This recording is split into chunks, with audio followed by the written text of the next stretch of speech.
Welcome back, everyone. I'm Paul Kane of Notice. Joining me now is Senator Angus King, an independent of Maine. We're going to get into several topics, including the Forest Service, the Postal Service, and home energy heating assistance, maybe a few others, depending on how this rolls. But you were just talking about running as an independent off camera. Why have you been able to win as an independent? What is it that you do that voters respond to? My impression is from talking to people, they like it that I just call them as I see them.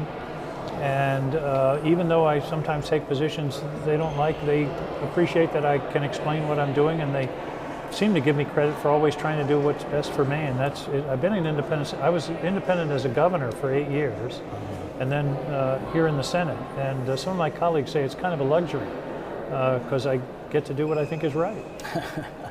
Now, you and several other Senate Democrats wrote a letter recently about the Forest Service. I know the Forest Service is more of a Western issue, right. But there are some thousands of acres in Maine.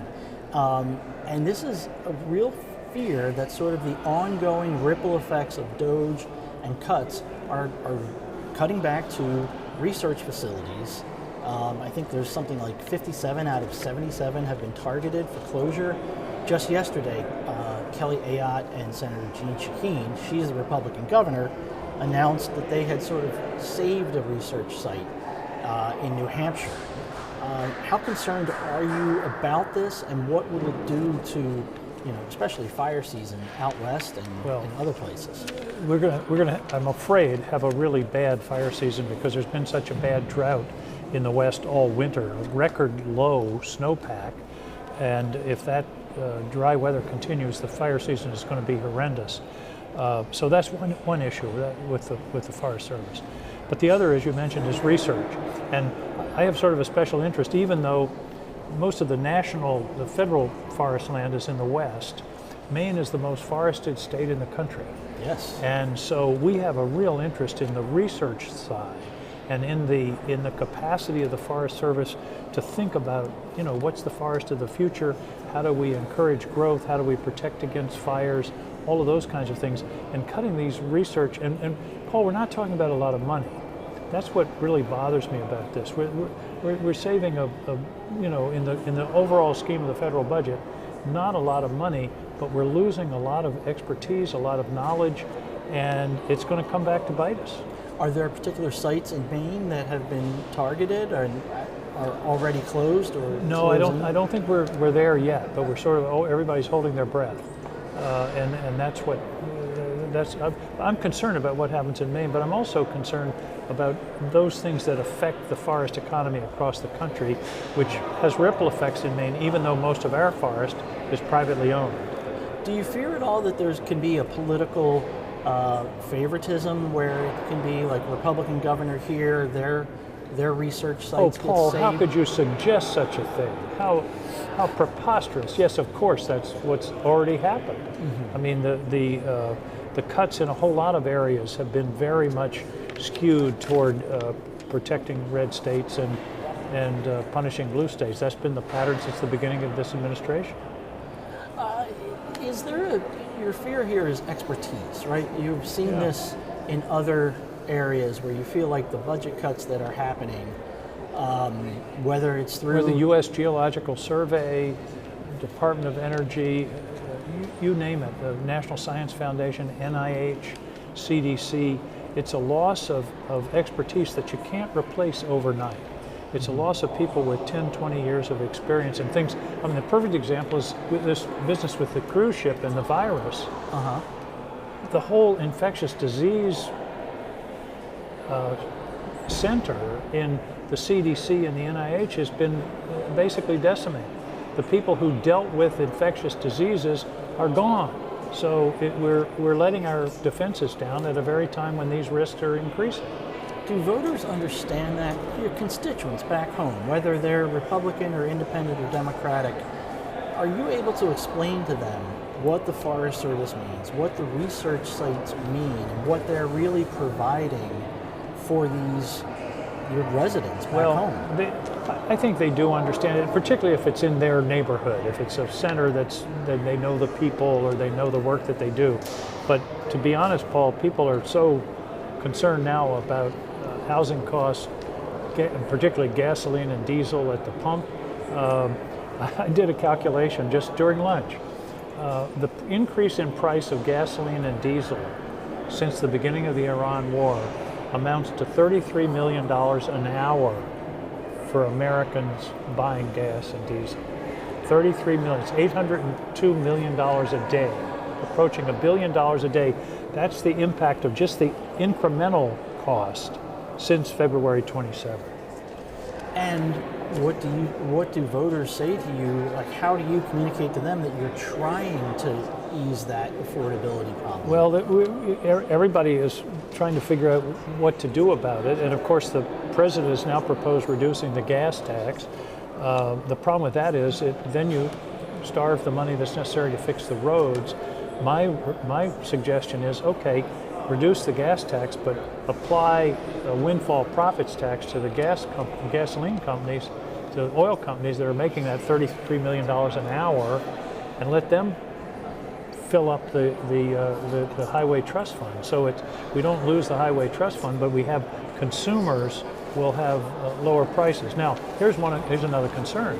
We could reduce the gas tax, it drops 18 cents, and the oil companies raise the prices 18 cents, and they're better off, but certainly our constituents aren't better off. Okay, another area where you're looking at government services that are really stretched thin, and this is a unique government service, the Postal Service. Yeah. It takes a long time now for mail to get delivered from point A to point B. I approached Senator Rounds, a former governor also, after a recess about a month ago. I was thinking to see how much would the Iran war be a hot button issue for his voters back home. He stopped me and said, whoa, whoa, whoa. And all anyone's talking about back home is the Postal Service, the mail, especially in rural America. I'm running into that all the time. I was with some friends over the weekend who quit.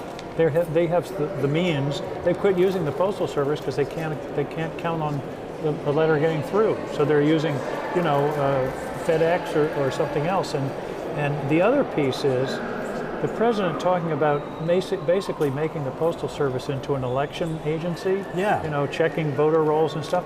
That's not their job. Their job is to deliver the mail, for Lord's sake. Let's give them the support they need to provide the basic service they have ever since the founding of the Republic, and not try to turn them into some kind of election regulatory agency, which the president has no authority to do, by the way. Yeah, you signed on to a letter April 22nd. At one point it says, under the executive order, this is one of Trump's orders where he's trying to force them to be this overseer of elections, essentially. It is the Postal Service who will have the final say about whether to transmit a voter's absentee ballots to election officials, granting USPS the ability to disenfranchise American voters. Yeah, that's ridiculous on its face. Okay. And by the way, the Constitution is really clear about who controls elections. It's the states, and then it says, or Congress. Doesn't mention the president. The president has no power over federal elections. No executive order. An executive order is not a law. And this idea that to convert the Postal Service into an election monitoring agency is just it's ridiculous. Have you talked to Governor Mills about this, and any other issues? I haven't talked to her directly about this, but we've experienced. You asked earlier about the administration, how they cut funds here or there. We've lived through this. When she had her confrontation with President Trump back last year, there was immediately, like the next day, a cutoff of federal funds for our university, for our schools. That was totally in retribution for her having the effrontery to stand up to it. Mm-hmm. Is there something you all can do to more forcefully, on this issue, on the Postal Service or other issues, that can more forcefully stand up and assert congressional authority, or is it just hard to do? You use the word we, and the question is who's we? And so far, my Republican colleagues have essentially refused acknowledge these problems or do anything about them. And what worries me, Paul, is they're establishing precedents they're not going to like when the shoe is on the other foot, which inevitably happens in our politics. And here's another example. I was just in the Armed Services Committee this morning. 25% of the defense budget is now outside of the appropriations process. $350 billion is going to be appropriated in one of these reconciliation bills, which is entirely partisan.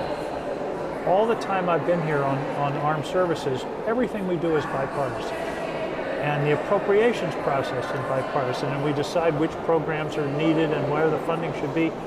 That's being shortcut, and they're creating what amounts to a slush fund for the Pentagon of 25% of the total budget with little or no congressional oversight.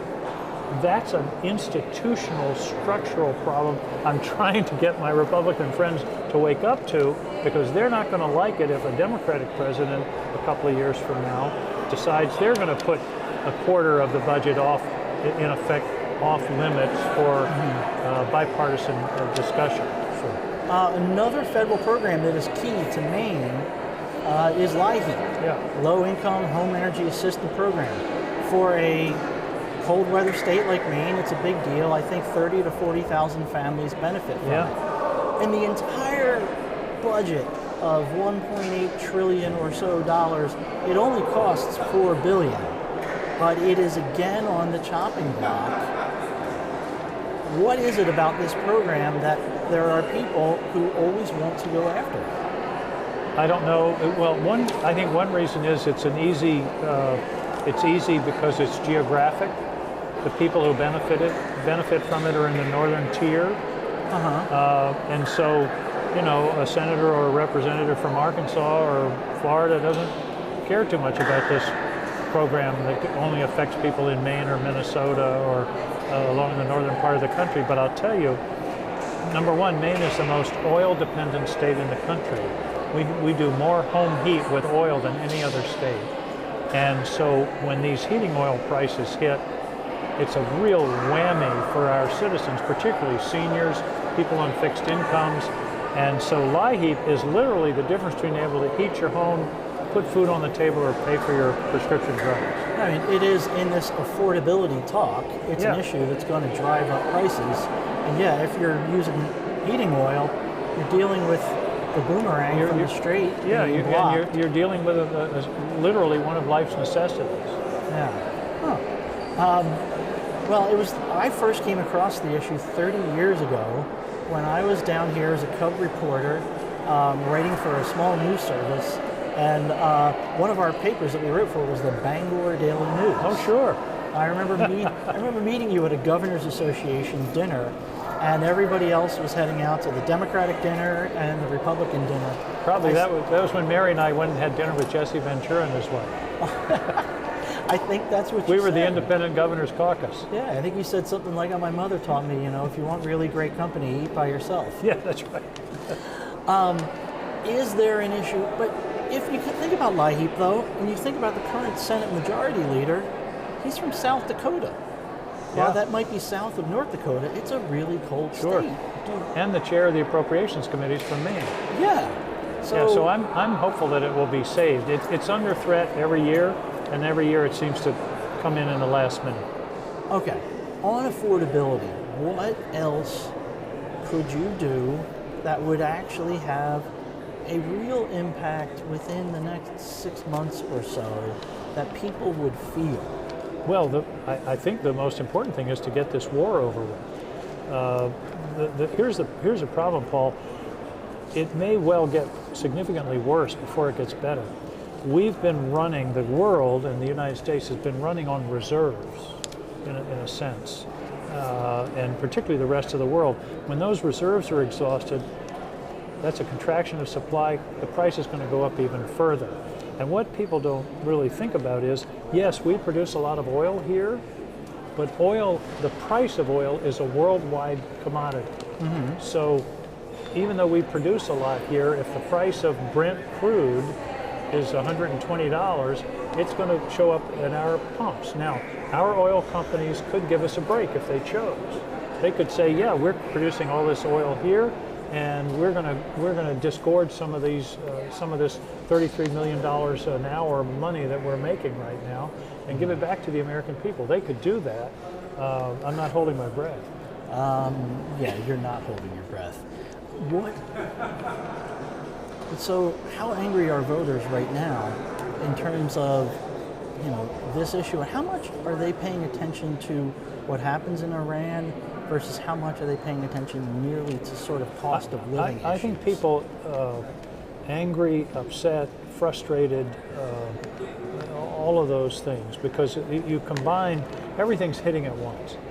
The most obvious is gas. Mm-hmm. I mean, I borrowed a friend's truck the other day and filled it up with $70. This was a small truck. And so gas is the most obvious.